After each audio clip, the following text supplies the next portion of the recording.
কেন যে এসব ফালতু জিনিস খাও বুঝি না। বুঝলে নিজেও খেতি। ফালতু কথা বলবা না। Yes sorry. তুমি অনেক নরম মনের মানুষ, তাই না? আমি বলতে পারিস আমার সব রাগটাগ তেমন একটা নাই বুঝছিস। মা আমাকে কি বলে জানিস, আমি নাকি একটা ভালো মাছ। যেহেতু তোমার মন অনেক নরম, তাহলে এক কাজ করি, বাবাকে যে বলি আমি তোমাকে বিয়ে করবো। থাবড়া দিয়ে সবটা দাপ করে দেবো কাজের কথা। তুই আমি চিনিস আমার সম্পর্কে তোর কতটুকু ধারণা, আমার রাগ সম্পর্কে তোর কোনো ধারণা আছে? তুই জানিস আমার সাথে মেসেজ কাটবে তখন কত প্রচন্ড মেসেজ কাট করতে পারি আমি। মন নরম, আমি তো ঠিক আমার বউয়ের উপর মায়ের উপর রাখ। ঠিক আছে মাইরো, আমার কোনো সমস্যা নেই, কিন্তু আমি তোমাকেই বিয়ে করবো। আমার মতো সুন্দরী মেয়ে তুমি জীবনে কয়টা দেখছো? এই খবরটা ফালতু কথা বলবি না, চুপ। এসব ফালতু কথা বাদ দিয়ে বাবা মা যে ছেলেকে পছন্দ করছে তাকে বিয়ে করে সুখী হও। না, আমি তোমাকেই বিয়ে করবো। তোমাকে হয়তো সরাসরি কখনো বলিনি, তো তুমি কি বুঝো না আমি তোমাকে ভালোবাসি? না আমি বুঝি না, আমার বোঝার দরকার নেই। আমার মাথায় সমস্যা আছে, আমি ভালোবাসা বুঝি না। ওকে কেন বুঝো না? তুমি ছোট বাচ্চা, তোমাকে এক নজর দেখার জন্য প্রতিদিন বিভিন্ন বাহানায় আমি ক্যাম্পাস থেকে তোমার বাসায় যে বসে থাকি, আর তুমি বুঝো না? মাই গড, তুই তার মানে আমার জন্য বাসায় গিয়ে বসে থাকিস?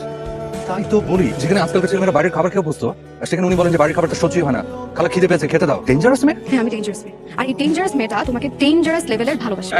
পাক্কামি করবি না, তুই ভালোবাসা কি বুঝিস? এই আমাকে পিচ্ছি পিচ্ছি বলবা না, খবরদার। এই পিচ্ছি মেয়েটাই প্রতিদিন তোমার বাসায় যেয়ে তোমার রুম বিছানা সবকিছু গুছাই দিয়ে আসে, তা মনে রাখবা। কেন বুঝাস? আমি বলছি তোকে আমার রুম বসে দিতে, তুই আমার বাসায় যাবি না। যাবি না মানে খবরটা যাবি না।